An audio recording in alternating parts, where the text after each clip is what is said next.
창세기 말씀.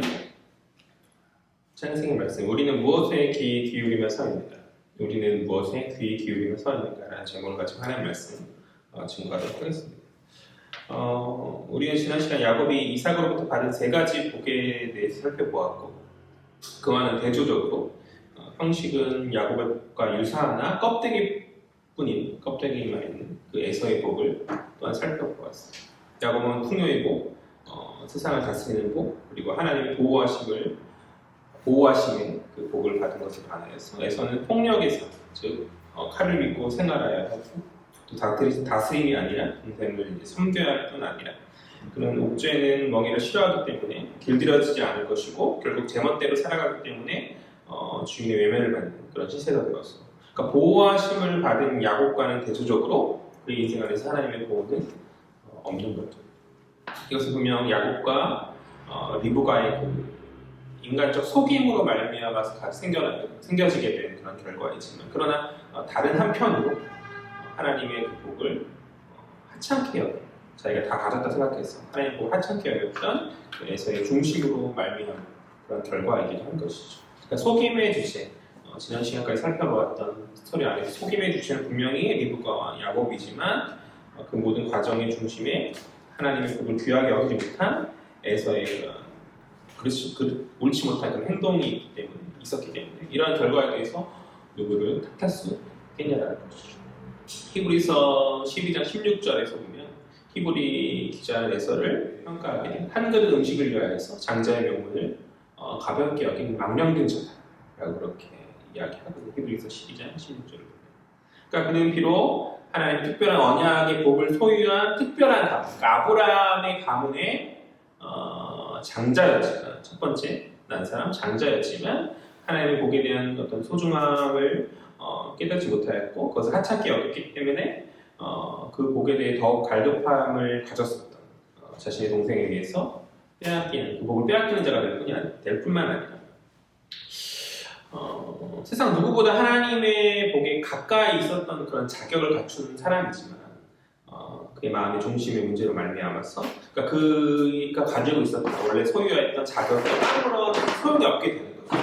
그 가정의 중심 인물이었던 그가 모든 것을 다 뺏긴 채 이제는 가정의 변두리 인물로 자리 잡게 되어지는 것이죠. 여기까지가 우리가 지난 시간까지 살핀 내용이었고, 이제 이어지는 오늘 우리가 보는 41절은 동생으로부터 모든 것을 다 모든 복을 다 빼앗긴 그 상황 가운데 복 빼앗긴 에서의 분노를 우리에게 이야기하여 주고 있는 것이죠. 우리 한번 41절 말씀 볼까요?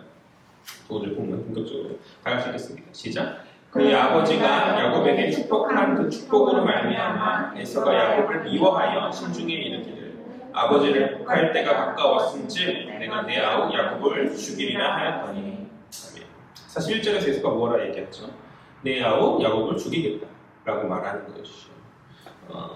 야곱을 미워하였고 마음의 심중 가운데 이제 내 아버지 죽을 때 다 왔으니까 때를 봐서 내가 자신을 죽여야겠다라고 에서가 이야기하고 있는 것이죠.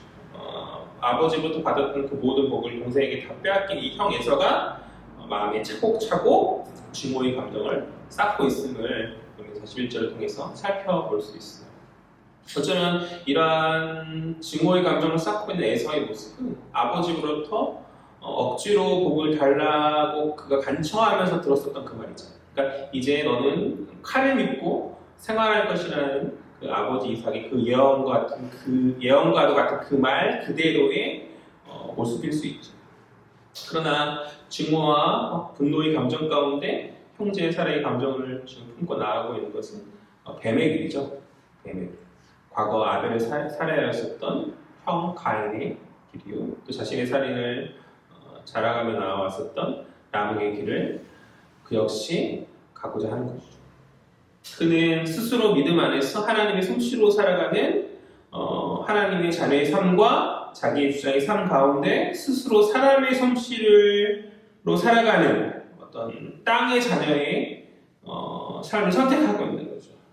그는 그런 후자의 삶을 선택함으로 말미암아서 그 스스로 하나님의 복으로부터 그 스스로 하나님의 자녀로서 점차 멀어지는 판단을 하면서 나아오고 있다는 것이죠. 이 에서의 그 마음 속의 감정, 이 심중의 감정이 잠시 잠깐 동생을 빼앗긴 그 상황 가운데 순간적으로 그렇게 생각했었던 감정은 머물렀던 것 같지 않아요. 이어지게 42절을 보면 이 에서의 심중이, 분명 41절에서 심중에 말했다고 하는데 이 심중의 생각이 42절을 보면 리브가의 귀에 들어가게 되거든요. 그럼 42절 읽어볼까요? 다 같이 읽겠습니다. 시작. 맏아들 에서의 이 말이 리브가에게 들리매 이에 사람을 보내어 작은 아들 야곱을 불러 그에게 이르되 내 형 에서가 너를 죽여 그 한을 풀려 하니. 그러니까 에서의 마음속에 있던 그 생각이, 심중에 있었던 그 생각이 어떻게 리브가에게 들려질 수 있었는가. 마음속에 있었던 생각이 결국 리브가의 귀에 들렸다라는 것은 이후에 그가 그 생각을 주변에 말하였다라는 거죠.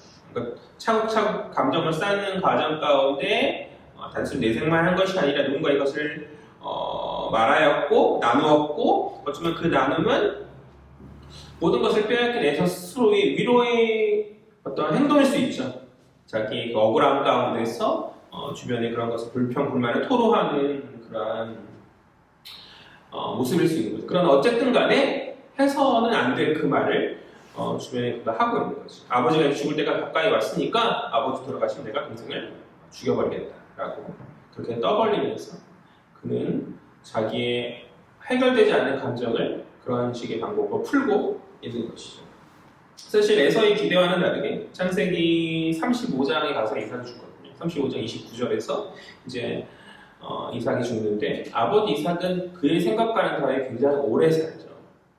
야곱 20년간 가나안 땅을 떠나서 이제 고향에 나중에 20년 후에 돌아올 때 그때도 이삭은 살아있어요. 그러니까 최소 20년 이상, 그리고 이제 180세까지 살았다라고 성경이 이렇게 이야기하거든요. 그러니까 에서의 그 마음속의 분노함 가운데 쌓고 있는 미움의 감정 안에서의 그 나름의 그 계획, 아버지가 죽을 때가 가까이 왔으니까 죽으면 내가 동생을 죽겠다라는 이 계획은 가까운 상황은 아닌 거죠. 그의 기대와는 다르게. 한편 생각해보면 에서의 판단이 합리적이죠.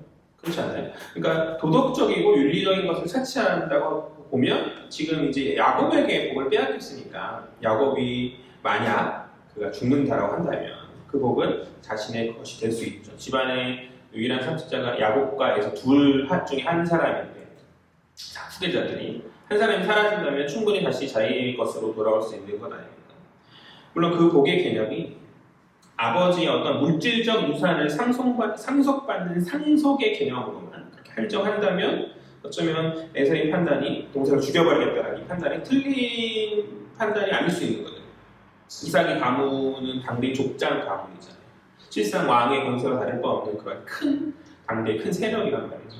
당대의 어떤 왕들의 후계자들이 다툼 안에서 형제 다툼은 비극이긴 하나 어떤 권세를 잡은 자들 사이에 흔히 일어날 수 있는 일이기도 하잖아요. 세상 방법이긴 하지만 어쨌든 일어날 수 있는 일이기도 하잖아요. 그렇지만 아버지로부터 받은 그 복은 단순히 어떤 물질적 어떤 권세, 유산 상속의 개념을 넘어서서 하나님 백성으로부터의 구별되는 것이죠. 차이가 있다는 것이죠. 하나님 맺은 언약을 수호하는 책임 있는 어떤 제사장적 역할을 하는 그런 자리이고, 그러니까 그 자리는 누구보다도 더 높은 도덕성을 요구하고 이제 언약의 계승자로서 거룩의 삶을 살아야 하는 그러한 자리이죠. 분명 에서는 그러한 인식, 그것에 대한 그 하나님의 언약의 후계자로서의 그런 그것에 대한 분별이 부족하였기 때문에 어리석게도 야곱만 없다면 생각하는 거죠. 모든 것이 다 자신의 원래 자리로 돌아올 것이다 라고 생각하였던 것이죠. 그러나 이미 때는 늦은 상황 아닌가요? 동생을 해야 한다고 해서 실제 그에게 돌아오는 것도 아니고 오히려 그러한 방식은 하나님으로부터 더 큰 저주만 초래할 그런 어리석은 선택인 거죠. 42절 좀 보고 있는데 42절이 상반절에 리브가의 들음에 대해서 우리가 좀 포커스를 맞춰보면 좋을 것 같아요. 맏아들 에서의 말이, 분노의 불평 말이, 토로의 그 말이 리브가에게 들렸다라고 성경은 이야기하고 있는데 얼핏 이 말이 우연히 에서의 분노의 소리를 장막 뒤에서 있던 리브가가 들은 것처럼 얼핏 보면 그렇게 보이죠. 그런데 그 뉘앙스를 따져보면 리브가가 이 말을 직접 들었다기보다는 리브가가 누군가를 통해서 들은 말. 여기서 들었다라는 말은 히브리어로 바유가드라는 히브리어 단어인데 타인을 통해 들음이다라는 그런 뉘앙스가 있거든요. 히브리어 문법서 중에서 이제 주옹 무가라오카라는 히브리어 문법서가 있어요. 프랑스 신학자 주옹이 쓴 대작을 이제 일본인 신학자 무라오카가 수정 진보화해서 쓴 완성한 그런 문법책인데 아무튼 그 원 저자인 주옹이 이렇게 말하였다라고 하면 이제 학계에서는 대부분 통합니다. 왜냐하면 그 히브리어 언어의 엄청난 대가이기 때문에.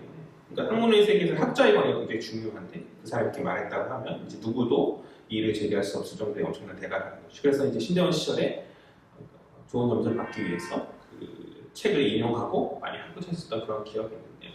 이제 오늘 본문을 그 문법을 살피면서 그 문법서를 찾아봤습니다. 이 42절에 그 들었다라는 이것이 그 학자가 이야기해요. 주옥이 얘기하기를 누군가에게 타인으로 말미암아 들음이라고 이렇게 이야기한다라는 것이. 그러니까 미묘한 뉘앙스가 있는데 번이의 학자가 이렇게 말하였으니까 그렇게 해석하고 이해하면 괜찮을 것 같아요. 근데 사실 뭐 직접적인 들음이든 간접적인 들음, 그러니까 리브가가 직접 들었던 타인을 통해서 리브가 들었던 그게 무엇이 중요한가 이렇게 반문할 수 있죠. 결국 같은 거 아닌가? 에서의 그 분노의 마음을 들은 것이 결국 같은 것은 아닌가라고 이렇게 말할 수도 있겠지만 저는 그것이 미묘한 뉘앙스지만 이 차이에 대해서 해석이 완전히 달라질 수도 있다고 생각하거든요. 그런데 무슨 일이든지 간에 내가 직접 그것을 경험하는 것과 책을 통해서 혹은 간접적으로 경험하는 것은 많은 차이가 있다는 것이죠. 또 그것은 말의 들음도 마찬가지 아닌가요? 에서의 분노가 오늘 리브가에게 어떠한 방식인지는 선택하기 전에 어쨌든 간에 리브가에 들려졌는데 그런데 그것이 만약에 타인에 의해서 리브가에게 들려졌었다면 저는 그것이 직접 그녀가 들었을 때보다 좀 더 크게 왔을 것이라 그렇게 생각해요. 그렇잖아요. 형 에서가 자기 분노 가운데 단순히 일종의 어떤 자기 위로로 주변의 불평, 불만을 토로하는 것일 수도 있는데 리브가가 그것을 직접 들었다면 어머니로서 그 자식에 대해 잘 알기 때문에 그런 판단을 이거는 크게 무게를 두지 않아도 되겠구나라는 판단을 할 수도 있었을 거라는 거죠. 그런데 누군가에게 그것을 전달받고 그렇기 때문에 그것을 더 크게 들어서 리브가가 그것을 심각하게 여긴 것은 아닌가 저는 그렇게 해석하거든요. 물론 이제 에서의 분노는 가볍지 않은 분노임에는 분명해요. 그가 사용하는 단어들이 굉장히 강한 단어이기 때문에 분명 에서의 심중에 있는 분노는 적은 분노는 아니었으나 그렇지만 그가 아버지가 죽은 이후에야 동생을 죽이겠다고 한 것을 보아서 적어도 이 분노의 상황이 급박한 상황은 아닌 거죠. 당장 급박한 그런 상황은 아님을 살펴볼 수 있는 것이죠. 그런데 이제 타인에 의해서 그 상황과 자초지의 정을 들은 리브가가 그것을 크게 생각하였고 이제 분노한 에서로부터 당장 자신이 가장 사랑하는 야곱을 피신시켜야겠다는 그런 결정을 하고 있다는 것이에요. 어쩌면 이것이 조금은 성급한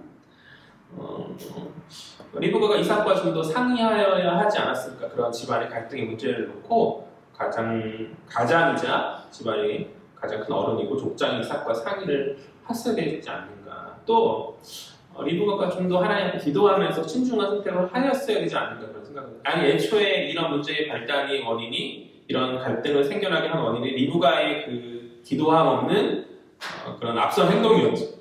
사실 리브가가 굉장히 주도적으로 빠르게 지금 모든 것을 행하는 과정 가운데 오늘 이 장면에서도 굉장히 주도적인 상황 가운데 그녀가 빠르게 아무런 상황 그 누구와도 그 어떤 하나님과도 이야기하지 않고 빠른 판단으로 야곱을 피신하고자 결정하고 행동하고 있다는 것이죠. 43절 살펴보죠. 43절, 44절 다 같이 읽겠습니다. 시작. 내 아들아, 내 말을 따라 일어나 하란으로 가서 내 오라버니 라반에게로 피신하여 내 형의 무가 풀리기까지 몇 날 동안 그와 함께 거주하라. 그 결과 그녀는 이제 20년간 아들을 떨어져서 보지 못하고 죠. 44절을 보니까 이제 몇 날 동안이라고 야곱에게 말하고 있지만 그녀의 몇 날, 길어야면 한두 달 생각했겠죠. 그 몇 달은 굉장히 긴 시간으로 바뀌었고 저는 확신이 나는데 아마도 이후에 평생에 그녀는 야곱을 보지 못했을 거예요. 성경에서 뭔가 명확하게 얘기해 주진 않았어요. 근데 특별히 만나는 이야기가 전혀 없거든요. 분명 아마도 그는 죽기 전까지 야곱과의 시간을 온전히 보지 못하고 그를 만나지 못하였을 것이라 저는 그래서 확신하는데, 이후의 스토리를 보면 리브가의 등장은 내용적으로 이제 전혀 등장하죠. 오늘 우리가 살피고 있는 이 본문의 리브가의 마지막 이야기죠. 심지어 그녀의 죽음조차도 성경은 말하지 않아요. 어떻게 죽었는지. 앞서 사라의 마찬가지 여족자였던 아브라함의 아내였던 사라의 죽음을 성경이 언급하면서 많은 분량으로 이야기하였던 것을 받아서 그녀는 그녀의 죽음조차 성경에 기록되지 않고, 이후에 이제 딱 한 번 이름이 등장하긴 하고, 딱 한 번 언제 등장하냐? 35장 8절이에요. 한번 찾아볼까요? 35장 8절. 과거 리브가가 아브라함의 종과 함께 이삭과 결혼하고자 고향 집을 떠나올 때 그녀와 함께한 유모가 있거든요. 유모가 드보라가 있는데, 그 드보라의 죽음을 이제 성경이 언급하면서 리브가의 유모였다.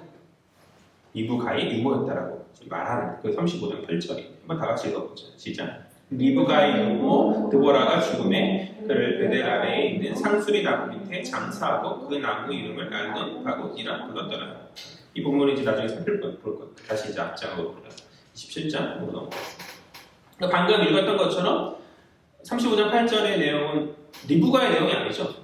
그러니까 그녀에 대해서 말하고 있는 게 아니에요. 드보라에 대해서 말하는, 리브가의 유모 드보라에 대해서 말하는 거죠. 그러니까 35장 8절에 리브가의 이름은 언급되지만 이름만 나올 뿐이라는 것이. 그러니까 우리가 지난 시간에 말씀들을 이렇게 한번 정리하면서 생각해 볼 때 리브가는 굉장히 장점이 많은 여성이에요.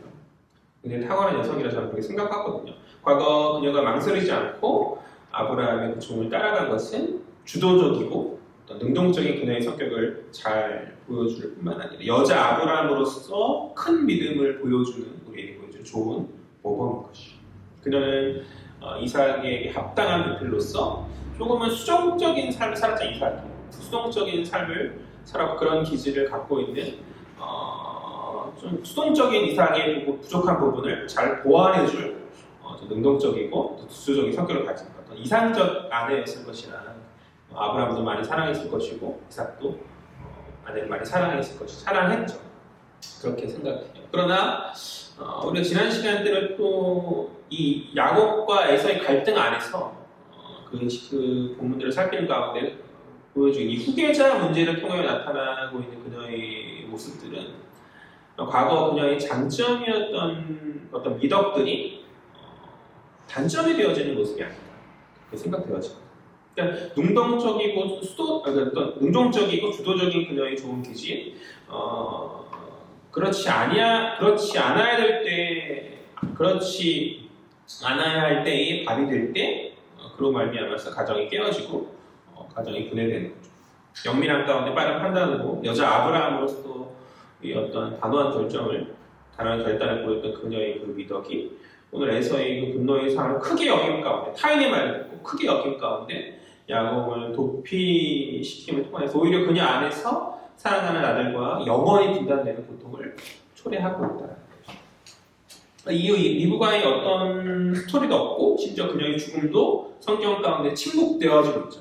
그러니까 적어도 죽었다라고 말해주는데 묻었다라고 쳤다라고 복장의 부인들은 야곱의 아내들도 말해주거든요. 그런데 이렇게 침묵되어지고 있는 것은 이 가정 안에서 그녀에 관한 신뢰가 크게 훼손되었음을 성경이 간접적으로 말하고 있는 것은 아닌가. 탁월함은 그대로죠. 그녀의 탁월함과 그녀의 어떤 주도적인 모습, 좋은 장점들은 그대로인데 시간의 흐름 안에서 그녀의 오늘 이런 판단 안에서 그 가정 안에서의 그녀의 어떤 입지와 어떤 그녀의 신뢰가 그 가서 구성원으로부터 깨어지는 그런 상황이 상황이 바뀐 것이 아닌가 저는 그렇게 보고, 야곱을 편애해서 야곱을 후계자로 올렸던 그녀의 그 모습에 인해서 에서는 당연히 그녀를 신뢰하지 않았을 것이죠.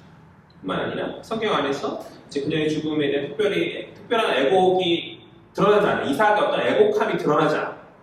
이삭보다 먼저 죽는데 그런 모습으로 보아서 이삭 역시 지금 이 문제로 말미암아서 이 두 부부 사이에서 깨어진 상황 가운데 이상 역시 그녀를 뭔가 신뢰하지 못하는, 적어도 뭔가 서먹하여진 그런 관계가 된 것은 아닌가. 저는 그렇게 생각해보고 싶어요.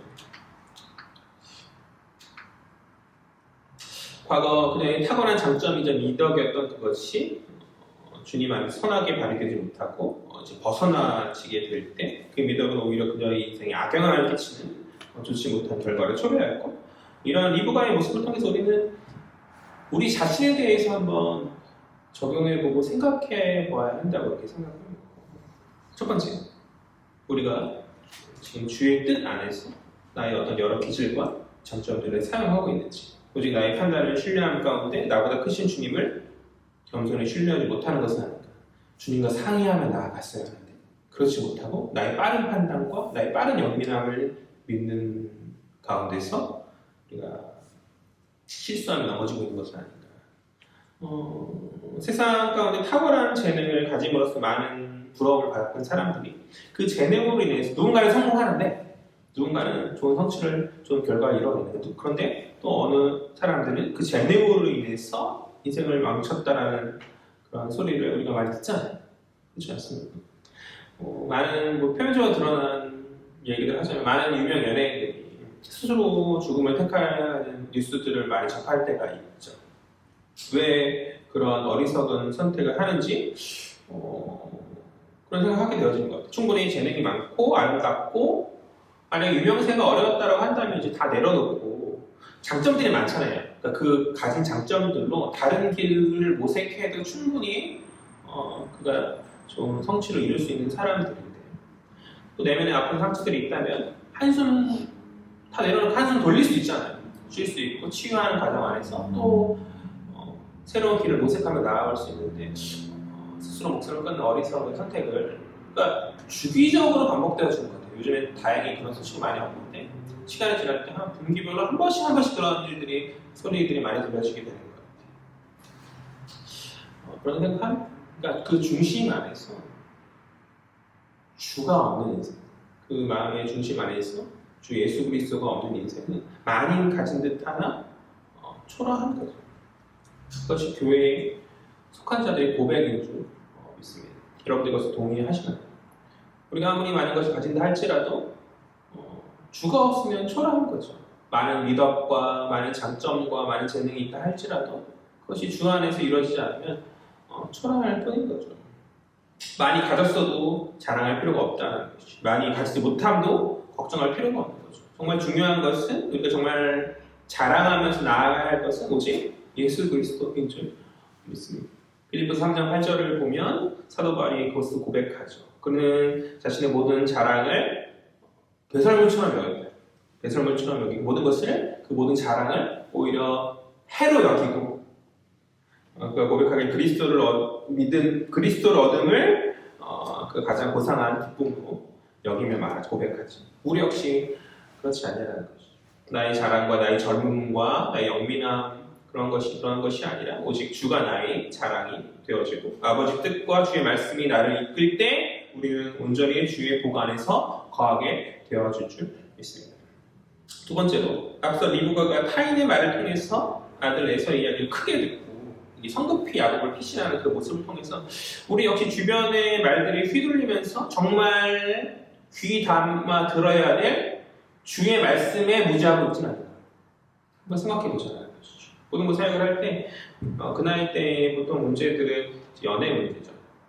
학업의 문제는 사실 중요하지 않아요. 말이 그렇지 공부 못한다고 말이 투덜대지만 특정 소수의 오히려 잘하는 애들이 고민하지.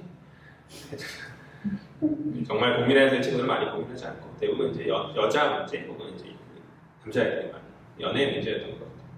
사귀고 헤어지는 그런 과정의 반복 가운데 지혜롭게 할 수 있는, 그러니까 헤어지는 것도 지혜롭게 할 수 있는 방법들이 있는 건데 이제 미숙하기 때문에 그렇지 못함을 많이 보게 되는 것이죠. 보통 그런 과정 가운데 올바른 선택을 하기 위함은 그보다 이제 더 나은 사람들에게 의사를 물어보는 거죠. 그러니까 조언을 듣는 거죠. 이미 다 겪어본 어른들에게 조언을 듣는 것이 가장 중요해요. 그러니까 대부분은 그렇게 안 하죠. 누구에게 고민 상담합니까? 친한 친구, 후배, 끝까지 아는 건 친한 친구들, 지인들에게 고민 상담을 하는 거죠. 자기랑 고만고만한 사람들하고 이야기해봤자 답이 나올 수 있겠냐는 거죠. 제가 항상 얘기하거든요. 야, 서로 너네들끼리 얘기해봤자 그 답이 그 답이다. 그래서 미숙한 답밖에 나오지 않는데 무슨 의미가 있냐. 물론 이제 어떤 정서적 한풀이에 그치고자 한다면 내가 억울하다, 시련의 상처를 해결할 때는 외로우니까 그렇게 할 수 있잖아요. 뭐 그렇다면 이제 나쁘지 않다 이렇게 생각할 수도 있지만 어떤 분명한 문제를 해결할 갈망하고 그래서 원한다고 한다면 이제 나를 아는 어떤 좋은 자를 찾아가서 구해야 한다는 것이죠. 우리 인생의 문제 앞에서 우리도 이와 같지 않은가 하는 생각이 방금 얘기했던 학생들의 모습 같지 않은가 하는 생각이 얼핏 들어요. 우리의 많은 문제들을 우리 어떻게 해결해보지 않을까? 나 스스로 혹은 주변의 사람들에게 방법을 취하시면서 해결하려고 하는데 사실 그 문제의 정말 탁월한 해결, 나보다 나은 또 나보다 나를 더 잘 아시는 주님께 구하는 거죠. 우리는 그분께 답을 찾아야 하지 않나요? 그런데 내 스스로 오늘 리브가의 모습이 바로 그러한 모습인 거죠. 또 고등학생의 모습들이 그러한 모습인 거죠. 우리가 정말로 주의 말에 귀 기울이면서 어떤 문제들 앞에서 주님께 구하면서 주님께 해답을 찾고 있는 것. 사실 그렇고 있을 것 같은데 많이 그렇지 않은 게 우리 모습이라는 거죠. 어느덧 내 입과 내 방법대로 하나님의 나보다 나를 잘 아시고 또 모든 상황을 주관하신 하나님의 신뢰함이 정말 믿는 자의 믿음인 것이다. 그 믿음이 아니라 그냥 그 상황 안에서 내가 어떻게든 바둥바둥하는 것에 그치는 것이 물론 모든 것을 포기한 채 자기 생명 던져버리고 스스로 목숨을 끊는 그런 것보다 더 나은 인생이죠.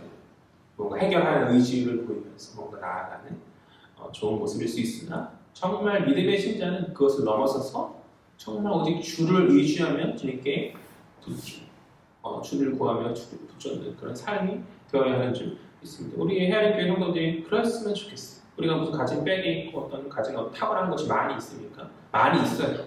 많이 있는데 그럼에도 부족함이 많습니다. 그 부족함 안에서 우리를 채워주시는 주의 은혜가 있음을 깨닫고 주님께 부르시며 나아갈 수 있는 저와 여러분 되었으면 좋겠어요. 문제가 터지고 상황이 안 좋을 때 하나님 원망하면서 왜 이렇게 하셨냐 우리가 이렇게 말할 때가 있는 거죠. 그런 어떤 회의적인 감정이 나를 지배하고 있는 상황 가운데서 저는 또 생각해요. 우리는 좀 하나님의 이야기를 좀 들어봐야 되지 않나 이렇게 생각합니다. 때로 신앙의 여정 가운데 하나님께서 당신의 자녀들을 성숙해 하시기 위해서 하나님 그런 고난을 인생의 길 안에서 안배하시고 그렇게 시험하시기도 하시죠. 분명 그러기도 하나 저는 근데 그런 때는 많지 않을 거라 생각해요. 그리고 대부분의 사람들이 그 시험을 겪는다 생각하지 않아요. 어떤 하나님 안에서 좀 성숙함이 있고 특별한 사람들에게 그런 시험을 안배하시지 우리가 뭐 시험이라 말하는 그런 대부분의 것들이 하나님의 시험이라기보다는 저희 생각은 애초에 그 문제가 초래되게 되는 과정을 살핌을 보면 그 과정 안에서 애초에 그 신자가 주님께 상의하면서 나오지 않아서 벌어진 일이 대부분이거든요. 그렇잖아요. 하나님 원망하면서 상황을 탓하면 원망하는데 그 상황이 오기까지 되짚어 생각해보면 얼마나 하나님과 상의하면서 얼마나 하나님을 신뢰하면서 나왔냐라는 것이죠. 특별한 시험도 있습니다. 그러나 우리 인생의 많은 어려움 앞에서 대부분의 문제들은 나의 어떠한 하나님 앞에서의 그런 신뢰의 부재로 말미암아서 그러니까 나 스스로 자초하는 경우들이 많이 있다는 것이죠. 우리가 원망하면서 하나님 앞에 나아갈 때 주님께서 말씀하셨거든요. 네가 언제 나한테 물어봤냐? 네가 언제 나와 상의하면서 그 길을 걸어왔는가? 너 스스로 걸었던 너가 스스로 자초래한 것이 아닌가라고 주님 반문할 때 우리가 무슨 말을 할 수 있겠냐라는 것이죠. 대부분 그렇게 어떤 신뢰와 어떤 주님과 이야기하는 어떤 함께하심의 그런 신앙의 여정이 아니라 그냥 스스로 오고 있다가 문제가 닥쳤을 때 문제에만 초점을 맞춰서 하나님 원망의 말들을 내뱉고 있는 것은 아닌가 한번 생각해 볼 필요가 있다. 다시 본문으로 돌아와서 우리 46절 보죠. 46절 다 같이 읽겠습니다. 진짜 리브가가 이삭에게 이르되 내가 햇사람의 딸들로 말미암아 내 삶이 싫어졌거늘 야곱이 만일 이 땅의 딸들 곧 그들과 같은 햇사람의 딸들 중에서 아내를 맞이하면 내 삶이 내게 무슨 재미가 있으리이까. 그 야곱을 이제 리브가가 떠나보내려고 하는 거죠. 성급한 판단 가운데 리브가를 떠나보내려고 하는데 리브가에게 그런 권한이 없죠. 그래서 아버지, 그러니까 당시 리브가의 남편인 이삭에게 허락을 요구하는데 46절은 이제 야곱을 떠나보내기 위한 리브가의 말 안에서 미묘한 어떤 술수라고 해야 될까요? 그런 것이 있음을 살펴볼 수 있죠. 리브가가 이제 자기 남편 이삭을 설득함에 있어서 설득의 근거가 무엇이죠? 앞서 야곱에게 말했듯이 에서 때문이 아니죠. 원래 에서의 분노를 피하게 하고자 야곱을 도피시키는 게 원래 리브가의 계획인데 그 계획에 의한 말들은 드러나지 않지 다른 이유가 이삭에 전전되어지고 있다는 거죠. 그 야곱의 지금 46절의 야곱의 떠남은 그 설득하는 과정의 그 떠남은 그 형 에서처럼 그가 해쪽 속의 딸들을 맞이해서 가정이 근심이 되는 것이 아니라 가나안 땅 안에서 그 땅 거민들과 결혼하는 것이 아니라 그러니까 하나님을 아는 가운데서 그러니까 자신의 남편이 자신과의 결혼하는까지 그렇게 했던 것처럼 어떤 외인이고 나그네의 어떤 정체성을 유지한 가문 안에 그 며느리 그 사람과의 결혼 때문이라고 이제 이삭에게 밝히고 있다는 거죠. 그러니까 앞서 야곱과 했던 이야기가 46절 이전에 그러니까 46절 이전에 야곱과 했던 것과는 다른 이야기가 이삭에게 지금 들려주고 있다는 거죠. 그러니까 이어지는 마지막 절이잖아요. 46절이. 그리고 이제 이어지는 28장이에요. 이어지는 28장에서 이삭은 리브가의 말을 듣고 야곱을 이제 라반의 집으로 보내죠. 설득당해서 보내죠. 그런 야곱이 형 에서를 피해서 도망함이 아니라 리브가의 말처럼 결혼 문제로 인해서 보내고 있다라고 생각하고 있을 거예요. 리브가 자신 아내였던 리브가와 마찬가지로 에서가 가나안 땅 어떤 해쪽 속의 딸들과 결혼하는 것은 이삭에게도 근심이었거든요. 우리 성경을 지난 성경 26장 35절을 보면 이삭과 리브가에게 그 에서의 그 결혼이 해쪽 속과 결혼한 그것이 근심이었다고 하고 이전에 짧게 살폈던 그런 기억이 있는데 26장 35절에서 어쨌든 간에 그 에서의 결혼 문제는 그 두 부부의 공통의 문제였고 야곱은 그렇지 않기를 이삭 역시 바랬다는 것이죠. 그러나 표면적으로 이삭이 야곱을 보내는 결혼의 문제이지만 그 어떤 그 이면의 문제는 형제 간의 갈등인 거죠. 야곱을 보내주는 이것이 그 표면적으로는 야곱의 결혼이지만 이면을 살펴볼 때 형제의 갈등. 그러니까 이 두 부부가 어떤 온전한 신뢰함 가운데서 심도 있게 문제를 풀어가는 게 지혜로운 거 아닌가요? 그죠? 아직 두 부부에게는 영향력이 있거든요. 그 가정 안에서. 그 자녀들에게 영향력이 있기 때문에 그렇게 나아갔다면 함께 기도로 이 문제를 풀어갔다면 좋았을 텐데 그러면 굳이 야곱을 타향살이로 고생하게 하지 않았을 거라고 생각해요. 며칠이라 생각해서 20년이 넘는 시간이 걸렸잖아요. 그런 고생하지 않았을 것인데 굉장히 사례의 속임을 10번 이상이나 당하는 그런 마음의 어려운 부분과 물질적인 어려움을 그가 겪었었는데 고생하지도 않아도 될 그것을 이 두 부부의 어떤 가림과 어떤 미묘한 실수 안에서 어떤 두 부부의 하나 되지 못함으로 말미암아서 그 자녀들이 고생하는 거죠. 그러니까 이삭 역시 이후에 살펴보면 이삭 역시 리브가와 비슷해요. 성경이 언급한 게 리브가와 비슷한 그의 죽음에 관해서만 짧게. 그러니까 오늘 본문 이후로 이삭의 이야기가 나오지 않아요. 리브가와 비슷하게 마찬가지로. 물론 이제 그가 죽음에 대해 매장하고 죽음의 장래에 대해서 이야기하는데 리브가 비슷하게 짧게는 언급되는 거죠. 그 스토리 안에서 더 이상 성경 속에서 그 이야기는 들려지지 않고 그러니까 이어진 28장에서 야곱의 어떤 복의 계승자로 그를 이제 공적으로 인정함으로써 이제 복이 이제 이삭에게서 야곱에게로 완전히 넘어가는 것이 이유가 되겠지만 제 생각은 그가 이 가정 안에서의 갈등의 문제를 온전히 파악하지 못하고 다스리지 못하였기 때문에 그 역시 리브가처럼 그 가정의 중심에서 영향력을 잃어버림을 성경이 간접적으로 표현해주고 있는 것은 아닙니다. 왜냐하면 아브라함은 그렇지 않아요. 아브라함은 이제 마지막까지 자식들에게 다 유산을 나누어주는 그런 모습을 통해서 그가 말년에도 영향력이 있었음을 이제 보여주는데 이후 이삭은 그의 죽음만이 담담하게 언급될 뿐이라는 것이죠. 그러니까 수동적인 삶이라 말할 수 있죠. 이삭의 인생을 돌이켜볼 때. 그러나 수동적인 삶이라 말할 수 있지만 어떤 순종의 자세를 가졌던 이삭의 모습은 그것 자체로 이삭의 장점이에요. 그것 자체로 분명 이삭의 미덕인 것이죠. 그 순종적 성격을 인해서 아버지 그 아브라함으로부터 어떤 신앙의 선한 것들을 그가 잘 수용할 수 있었고 또 이방의 무리들이 이삭을 공격하면서 그의 가문의 피해를 입을 때에도 그가 큰 갈등 없이 결국에 하나님의 은혜 안에 최종 승리자로 우뚝 설 수 있었죠. 그것은 분명히 그만이 가지는 저는 그런지 못하거든요. 목사가 자꾸 뭐 했을 텐데 이삭이니까 할 수 있었던 어떤 인내의 모습이고 그것은 분명히 그만의 장점이에요. 그런 어떤 온유한 기질은 그에게 우리가 신앙인으로서 많이 본받아야 될 좋은 모범이라고 생각합니다. 그러나 오늘 이 갈등의 어떤 상황 가운데서의 그의 수동적 기질은 아내 리브가의 어떤 주도적 성격과 대칭을 이루어서 어우러져서 가정 안에서 대립의 분단을 이루었고 결과적으로 그 가정을 이제 온전히 그가 족장으로서 다스리지 못한 채 그러니까 상황들을 통제하지 못하는 모습을 보이고 있는 것은 아닙니다. 이삭은 마지막까지 사랑받는 아버지, 존경받는 족장이긴 하나 말년에 그 가정 안에서의 족장으로서의 영향력은 미흡해지는 거죠. 그리고 이제 완전히 그 주도권 야곱에게 넘겨지게 되는 거죠. 28장을 한번 살펴보죠. 조금만 잘 따라주면 좋을 것 같아요. 우리 1절, 2절 말씀 볼까요? 다 같이 읽겠습니다. 시작. 이삭이 야곱을 불러 그에게 축복하고 또 당부하여 이르되 너는 가나안 사람의 딸들 중에서 아내를 맞이하지 말고 일어나 반단 아람으로 가서 내 외조부 구드엘의 집에 이르러 거기서 내 외삼촌 라반의 딸 중에서 아내를 맞이하라. 두 가지 명령이 나오죠. 가나안 사람의 딸들과 결혼하지 말라는 부정의 명령과 또 2절 라반의 딸들 중에서 결혼하라는 긍정의 명령이 야곱에게 전해지고 있어요. 리브가의 말에 설득당한 거죠.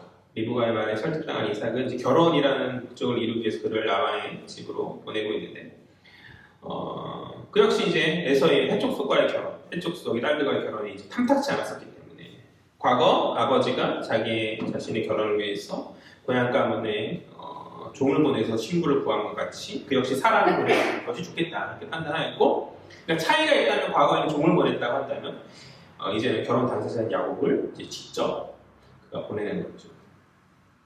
이삭은 야곱의 먼 길을 떠나니까 야곱이 이제 먼 길을 떠나러 가기 전에 그와 작별하는 가운데 마지막으로 그에게 축복하여 주고 있죠. 작별하는 가운데 축복하는 내용이 이제 3절과 4절인데 3절 4절 다 같이 읽겠습니다. 시작. 전능하신 하나님이 내게 복을 주시어 내가 생육하고 번성하게 하여 내가 여러 족속을 이루게 하시고 아브라함에게 허락하신 복을 내게 주시되 너와 함께한 내 자손에게도 주사 하나님이 아브라함에게 주신 땅 곧 내가 거류하는 땅을 내가 차지하게 하시기를 원합니다. 3절에 생육하고 번성의 복은 이제 아담과 노아에 걸쳐서 이어져온 하나님의 보편적인 복입니다. 핵심이 이제 4절입니다. 하나님 아브라함에게 허락하신 그 약속의 복, 그것이 핵심인 것이죠. 그러니까 하나님 아브라함에게 말씀하셨던 그 약속의 복의 반복이자 아브라함의 이름이 이삭의 이름을 통해서 이제 반복되어서 전해진다는 것이 굉장히 중요한 의미가 있는 거죠. 그것은 무엇이죠? 무엇이 중요한 것이죠? 계승의 의미가 되게 중요해요. 계승의 의미. 그러니까 이삭이 아버지 아브라함의 이름을 언급하면서 오늘 이 자리에서 야곱을 축복하여 주고 있다는 거. 야곱인 줄 알고 있는 거잖아요. 야곱임을 알고 있음에도 그 이전에 축복할 때는 그가 에서로 착각했었는데 야곱임을 알면도 불구하고 아버지 아브라함의 이름을 가지고 그를 축복하고 그것을 그에게 계승하여 주고 있다는 것은 이제 공식적으로 모든 것을 다 넘기고 그 모든 복을 그에게 넘기고 그리고 공식적으로 세우는 그런 작업이라는 것이죠. 가문의 후계자로 이삭이 그를 인정하고 있는 그러한 장면으로서의 어떤 중요한 의미가 있는 것이다. 이로써 결판이라는 거죠. 에서와 야곱이라는 어떤 쌍둥이 형제의 다툼의 최종 승리자는 야곱으로 결정이 되어진 거죠. 아버지 이삭으로부터 이제 공인받게 되어진 거죠. 그러니까 야곱도 그 뜻을 이루었고 어머니였던 리브가도 자신의 뜻대로 자신의 소망을 이룬 거죠. 그러나 그 승리는 그 가정 안에서 많은 것을 잃게 만드는 승리죠. 어머니는 그 자식을 앞으로 남은 평생에서 더 이상 보지 못하게 될 것이. 야곱은 오랜 시간의 타향살이 가운데 고생할 것이 분명하고 우리가 이미 스토리들을 대략적으로 알고 있어요. 고생할 것이고 또 영적 눈이 어두워서 아버지의 뜻을 온전히 분별하지 못한 채 집안의 어떤 갈등들을 다스리지 못하였던 이삭은 많은 영향력을 잃어버린 채 말년을 그 가정 안에서 보내는 것이죠. 마지막으로 에서는 가장 풍망받았던 중심의 인물에서 이제 모든 것을 동생이 다 빼앗긴 채 변두리 가정 안에서의 변두리 인물로 밀려났던 삶을 살게 되는 거죠. 이어진 6절에서 9절은 에서의 또 다른 결혼 이야기가 구록처럼 오늘 본문 가운데 제시되고 있는데 이것을 이야기하기 전에 앞서서 살핀 이야기들을 좀 정리해보자면 그러니까 인간의 뜻이 하나님의 뜻을 앞질 때 마치 리브가와 야곱이 그랬듯이 그렇게 되어질 때 또 하나님의 뜻이 무시되어지고 그분의 주권이 함부로 열어질 때 이삭과 에서가 그 목이 작은 것만이 그렇게 함부로 에서가 함부로 판단을 나아갔던 그것처럼 그런 모든 상황들 안에서 그 가정에 있는 문제는 인간의 통제를 벗어나게 되었다는 것이죠. 그런 모습들로 말미암아서 문제가 해결되어지는 것이 아니라 그런 모습으로 인하여서 통제를 벗어나야지고 갈등이 커져가고 문제가 더 커져나가게 되었습니다. 그분이 주시는 공급함이 없기 때문에 갈등은 커져가고 문제 해결의 능력은 각 가정 안에서 상실되게 되어진다는 것이죠. 우리가 찬양으로 고백하듯이 우리의 자세는 그러니까 주님이 말씀하시면 가야 하는 거죠. 리브가 야곱처럼 속임과 거짓으로 앞서 나갈 것이 아니라 그러니까 주님이 말씀하시면 가는 것이고 주님이 주의 그 뜻이 멈추라고 하면 멈춰서야 한다는 것이죠. 그러니까 개혁주의가 말하는 우리 교단의 어떤 대표적 신학의 핵심은 하나님 주권이에요. 하나님 주권. 이게 되게 중요한 말이거든요. 하나님 주권. 그러니까 우리의 어떤 부르심도, 우리의 어떤 구원도, 우리의 인생에 맞닥뜨리는 모든 상황들도 다 주님의 주권 아래 있으면 우리는 신뢰하면서 시인하면서 나의 어떤 자기 주장의 소리를 낮추고 겸손하게 주의 말씀에 귀 기울이면서 주의 뜻을 따르는 자녀들이 되어야 하는 줄 믿습니다. 그것이 우리 교단의 고백이고 또 믿는 자들이 마땅히 해야 될 그런 고백이라 저는 그렇게 생각해요. 마지막에 이어진 6절부터 9절까지 살펴보죠. 다 왔어요. 6절 말씀 볼까요? 에서의 또 다른 결혼 이야기를 하여주고 있는데 이는 일종의 야곱 여행의 패러디거든요. 야곱 여행의 패러디. 왜 그런가 한번 살펴보죠. 6절 말씀 다 같이 읽겠습니다. 조금만 더 기운을 내어서 평소보다 이때쯤에 끝내줘야 되는데 원래 네. 중간에 딱 끊기가 애매하더라고요. 그래서 여기까지 딱 해주는 게 좋을 것 같아서. 그리고 제가 하지만 성경 본문에서 웬만한 빠짐없이 쭉 살펴보기 원하는데 만약에 이제 오늘 여기서 끝내면 이제 이 에서의 결혼 이야기를 언급 못하고 그냥 다음 걸 해야 되는 거라서 조금만 더 잘 따라가 주면 좋겠어요. 우리 6절부터 다 같이 읽겠습니다. 시작.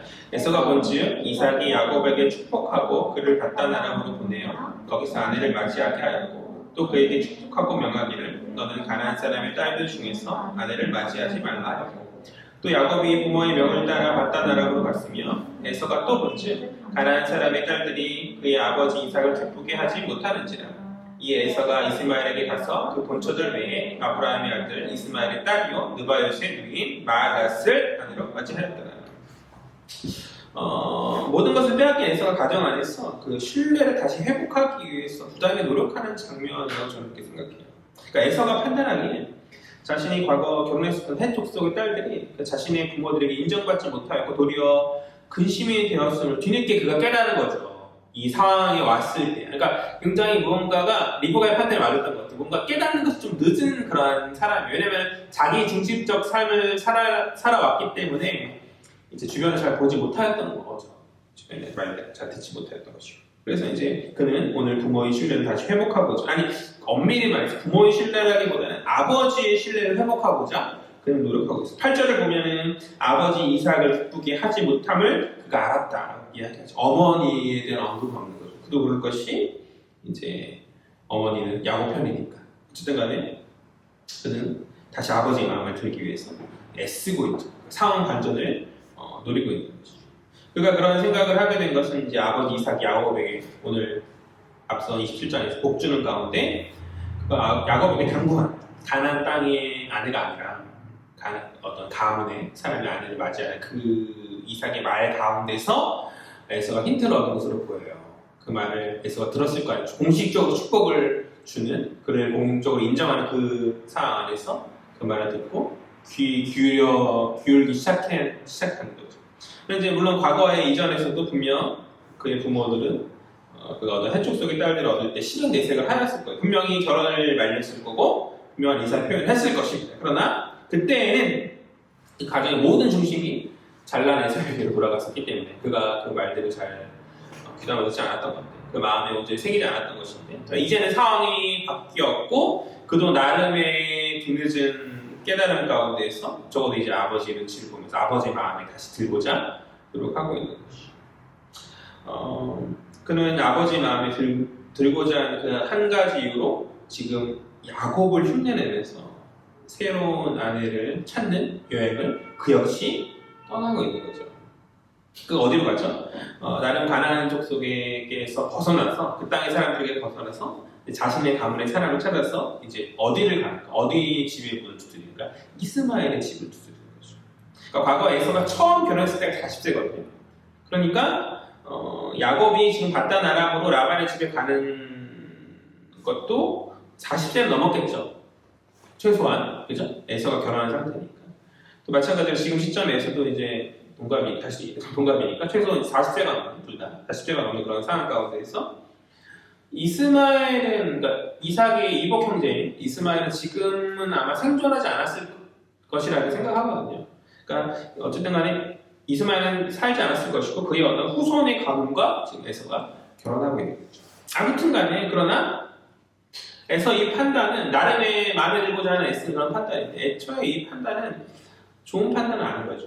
먼저 첫 번째는 과거의 어떤 결혼을 문제를 여기고 그 실수를 덮기 위해서 또 다른 결혼을 감행하는 그 방식 자체가 정서적으로 옳지 못하죠. 지혜로운 방식이 아니고, 또 그것이 어떤 남녀 간의 결혼이 대사인데 남녀 간의 애정을 기반한 것이 아니라 어떤 아버지의 관심을 끌기 위한 몸부림이라는 그 가정이 온전히 세워지는 행복한 가정이 될 수 있겠는가.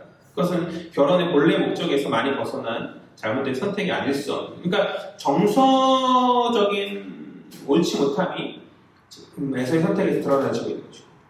또 두 번째로 이스마엘 가문이 분명 아브라함 가게에 속한 가문이긴 하나 아버지 이삭과는 그리 좋은 기억은 아니잖아요. 그렇죠. 기타 아브라함의 다른 이름도 잘 드러나지 않는 자식들, 그래도 순리적인 방식 가운데 아버지 아브라함으로부터 유산을 분배받아서 떠나갔던 반면에 하갈과 이스마엘은 그 사라와의 갈등으로 또 이삭과 이스마엘 그러니까 이삭을 이스마엘 어떤 학대하는 그런 정황 안에서 순리적인 못한 모습으로 그들이 그 가정 안에서 떨어져 나가게 되죠. 아브라함이 물론 그들에게도 얼마나 뭔가를 챙겨주긴 하지만, 그러니까 순리적인 못한 방식으로 떨어져 나가고, 이제 물론 아브라함의 사후에 이제 이삭과 이스마엘 함께 장례를 치르는 모습을 성경에 언급하면서 그 두 사람의 어떤 화해를 암시하고 있긴 하지만, 어쨌든 간에 그런 스토리 안에서 에서의 판단은 썩 지혜로운 선택은 아닌 것 같아요. 아버지 이삭이 좋게 생각했을까? 라는 생각을 좀 해보게 되어지는 것 같아요. 물론 아닐 수도 있지만. 그리고 무엇보다도 세 번째가 제일 중요한데, 무엇보다도 이스마엘은 하나님의 구속 계보에서 그 하나님의 복의 계보, 그러니까 구속의 계보에서 완전히 이탈한 자들인 거죠. 그러니까 그런데 오늘 에서 스스로 그들과 그 가문과의 어떤 결합을 통해서 이제 스스로 완전히 구속 그 복의 계보에서 외인의 길을 그가 택한 것은 아니에요. 그러니까 이스라엘의 출애굽께서 이스라엘 출애굽 역사에서 볼 때 이스라엘 출애굽할 때 야곱의 후예들이었던 유대인들만 출애굽한 것이 아니거든요. 그 당시에 애굽에 변두리에 있던 자들이 함께 출애굽하여서 이스라엘 민족 안에 편입하게 되죠.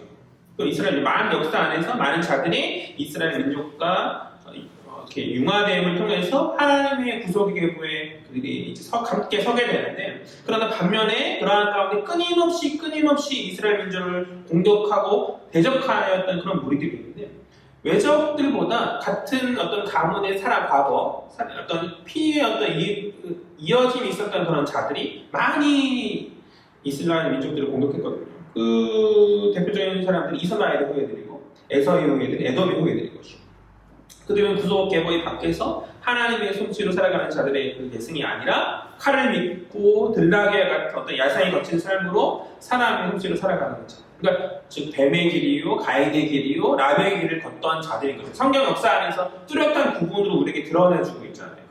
그것에 대해서 이야기 메시지를 전해주고 있고. 그러니까 그런데 오늘 에서의 선택이 그들에게 속하여지는 선택을 그가 스스로 하고 있다는 거예요.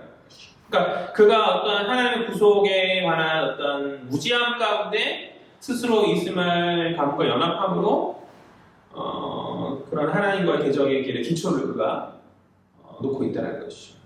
제가 요즘에 살피고 있는 것이 교회사거든요. 역사, 교회 안에서의 역사인데 사실 성경도 역사인 거죠. 전 우주의 창조의 스토리가 역사 안에서 아브라함이란 한 개인에게 초점이 모아진 가운데 이후에 그의 후손인 모세로 말미암아서 이스라엘의 민족으로 발전되어지고 또 그 민족의 역사 안에서 한 위대한 왕에게 다시 한번 초점이 다윗에게 초점이 모여졌다가 그보다 더 큰 위대한 왕이신 만벌의 왕이신 예수에게까지 이어지는 예수 그리스도께까지 이어지는 그리고 그 본문에 그리고 그 예수 그리스도의 그가 이루신 의가 성령을 통해서 우리에게까지 영향을 미치는 것이 이제 기독교의 역사, 성령 역사의 스토리인 것입니다. 이 역사의 과정 안에서 그것을 잘 모르면 올바른 분별력을 잃어버린 채 엉뚱한 생각들을 하게 되어지는 것 같아요. 그러니까 오늘 보면 에서처럼 그 가문 안에 있었던 어떤 스토리에 무지하면 하나님의 어떤 구분하심, 어떤 구속의 나님에 대해서 무지하면 잘못된 선택을 하게 되는 거죠. 그의 역사 안에서 수많은 이단들이 수시로 난무했었거든요. 근데 그런 이단들이 결국에는 시간이 지나고 나서 다 사라지고 없어지게 되는데 그럼에도 불구하고 오늘날 수많은 사람들이 그와 유사한 과거에 이미 있었던 그런 것들을 답습하면서 그 이단에 빠지게 되어지는 것은 과거에 이미 있었던 그 반복되었던 이단의 그런 형태에 관한 어떤 지식들에 무지하기 때문인 것이죠. 다시 말해서 역사에 대한 많은 관심과 역사에 대한 생각이 많이 없기 때문에 그렇게 많은 문제가 발생되었던 것이죠. 그러니까 주의 말씀들에 귀 기울이고 분명한 이성을 가지고 그것을 분별하고 묵상하는 그런 과정, 그것이 교회 역사 안에서 이루어져 왔던 그런 과정들을 이렇게 살피면 그것이 베스트인데 그런 열심과 열정이 없으면 이제 말씀의 중심에서 굳건히 뿌리내지 못한 채 미혹당하여서 말씀의 변두리로 이제 밀려나질 수밖에 없는 거죠. 그러니까 오늘 본문 속에 나온 에서가 얼마나 안쓰러워요. 아버지 신뢰를 받고자 그가 부단히 노력하죠. 그런데 무지함 가운데 사는 그의 행동은 점차 그 가정 밖으로 그 가정의 변두리로 인도할 것이죠. 구속의 계보에서 그를 그 바깥의 삶의 자리로 인도하고 있을 뿐이라는 것이죠. 교회 공동체 안에서 신학적인 머리가 커서도 문제지만 너무 커서 교만한 것도 문제지만 무지하여서 잘못된 방식을 진리라 믿고 맹목적인 신앙생활을 함도 문제인 거죠. 그러니까 우리는 우스갯소리로 성경을 덮어놓고 성경을 이렇게 덮어놓고 믿는 맹목적인 사람이 되어서는 안 돼요. 성경을 어떻게 믿어야 합니까? 성경을 펼쳐놓고 믿어야 되는 거죠. 펼쳐놓고 읽고 묵상하면서 신뢰하며 나아가야 되는 것이죠. 그러니까 예컨대 어느 교회가 잘 된다더라라는 어떤 소문 때문에 이것저것 교회에 도입하고 하는 것이 교회를 세우는 것이 아니죠. 그러니까 어설피 야곱을 따라하는 에서의 모습이 안 돼야 된다는 거예요. 그러니까 뭐 하면 교회가 부흥한다더라 하면서 어설프게 그 모습을 흉내낸 가운데 그것이 비결이 아닌 거죠. 잘되면 비결이 아닌 거죠. 언제나 교회의 본질은 참된 진리 안에 있어야 하는 줄 믿습니다. 어설픈 그것의 형식에 따라함이 아니라 참된 진리 안에 교회는 세워야 되는 것이죠. 그래서 성도에게 적용해 볼 때 우리의 신앙이 누군가 종교적 그럴싸한 흉내냄이 아니라 하나님 앞에서 진실함이어야 된다고 저는 그렇게 믿어요. 그러니까 기도할 때 구원하지 말라는 어떤 말씀의 본질은 중심 없는 기도를 하지 말라는 말이죠. 그런데 기도함 가운데 말이 어눌하고 단어가 짧고 혹은 아직 신앙의 연수가 부족하다면 저는 했던 말 반복하는 그런 중언부언해도 된다고 생각해요. 그러니까 기도함 가운데 중심만 하나야 중언부언해도 그 중심만 잃지 않은 찬양이 찾으면 두드리면 되는 것이 무언가 형식의 모습을 답습하면서 하나님 앞에서 인정받고 사람들 앞에 인정받아 서려 하기보다는 신앙인들은 중심으로 서야 하는 거죠. 오늘 에서가 해야 할 일은 야곱을 흉내내어서 또 다른 아내를 이스마엘의 가문에서 찾음이 아닌 그가 보여야 될 진정한 모습은 회개이죠. 돌이킴인 것이죠. 우리 역시 마찬가지 아닐까요? 우리가 해야 할 것은 겉보기 그럴싸한 어떤 표면적 종교인으로서의 신앙의 모습을 답습하며 흉내내는 것이 아니라 진리의 말씀으로 그 속을 채우는 열정과 메사의 주의 나라를 세우는 헌신과 주님 앞에 진실함으로 나아가는 그 순전함인 줄 믿습니다. 그것이 바로 교회와 성도의 본질인 것이죠. 오늘날 조국교회가 왜 세상의 중심에 서지 못한 채 변두리에 있습니까? 그렇지 않나요? 다시 말해서 왜 선한 영향을 미치지 못하고 변두리로 사람들의 손가락질 받고 왜 그런 인식관이 밀려나고 있냐는 것이죠. 예배도 있죠. 찬양도 있고 기도도 있고 과거에 선지들이 했었던 그 형식들, 그 모습들을 그대로 답습하면서 여전히 이 공동체 안에 그러한 모습들이 남아있음에도 불구하고 주님의 뜻이 우리 모임 가운데 점차 희미하여서 우리가 마치 에서처럼 변두리로 밀려나가고 있는 것은 아닌가? 아니겠죠.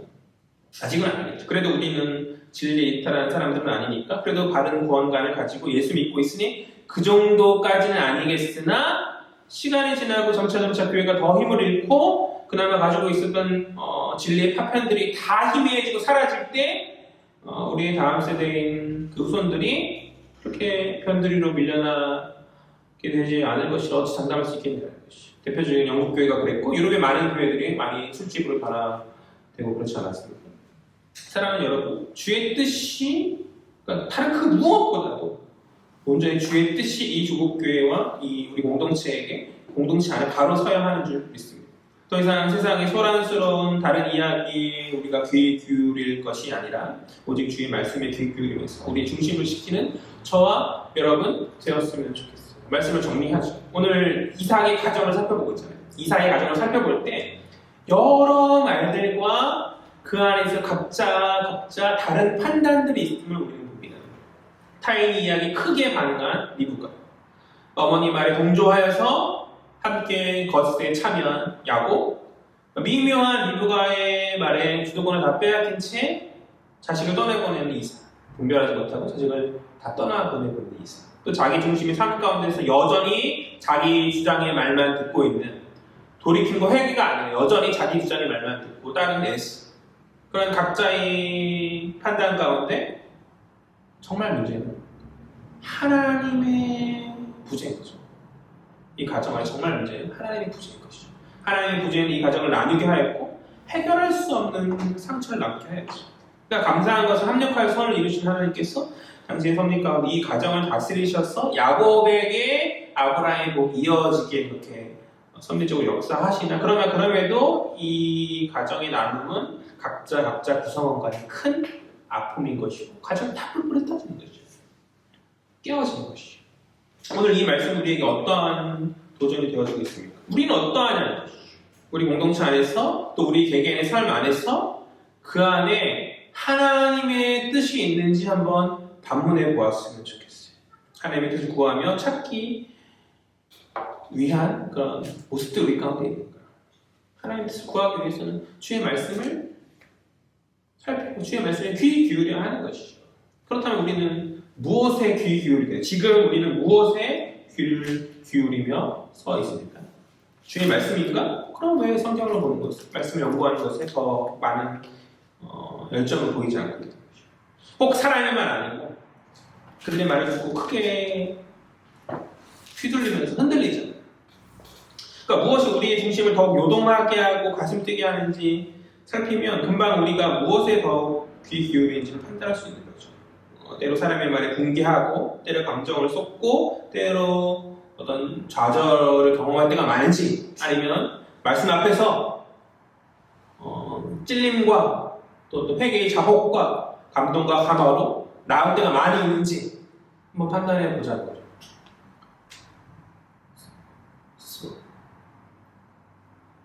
무엇에 우리는 어느 말에 우리가 가슴 뛰고 있습니까? 어느 말에 우리가 변화되어지고 있습니까? 어느 말이 우리 삶에 더욱 영향을 미치며 나아가고 있습니까? 대부분 주의 말씀이죠 라고 말은 하지만 삶의 그 자리에서 사람의 말에 휘둘리죠.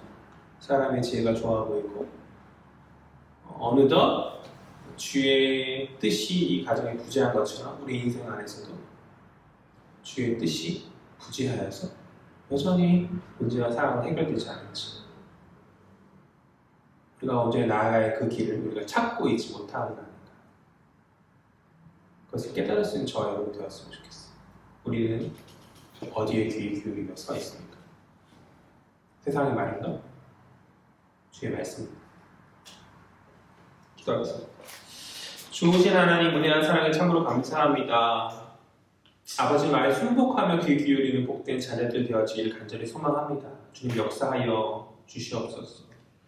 우리들이 연약함이 있음을 고백합니다. 그러나 깨어서 주의 말씀을 사모할 수 있는 저희들 될 수 있도록 주여 붙들어 주시옵소서. 신앙의 선지를 고백하였던 것처럼 주의 말씀이 어찌 꿀처럼 단지라고 그런 그들의 고백이 나의 인생에서도 동일한 고백이 되게 하여 주시옵시고, 주님의 그 말을 깊이 묵상한 가운데 성숙한 신자로 나올 수 있는 저희들, 언제나 인생의 방향들을 발견하며 설 수 있는 저희들 될 수 있도록 주여 붙들어 주시옵소서. 때론 세상이 우리를 유혹하고 세상의 소란스러운 말들이 우리를 흔들리게 하나, 더 이상 세상의 말에 흔들리며 나아가는 자녀도 아니라 주의 그 말씀 앞에 가슴 뛰며 그 주의 말씀에 도전받으며 아버지 변화된 성숙한 자의 모습으로 설 수 있는 저희들 될 수 있도록 하나님, 그런 믿음의 자녀들이 가득 찬 공동체, 저희 해안의 교회 공동체 되어지길 간절히 소망합니다. 주님 역사하여 주시옵소서.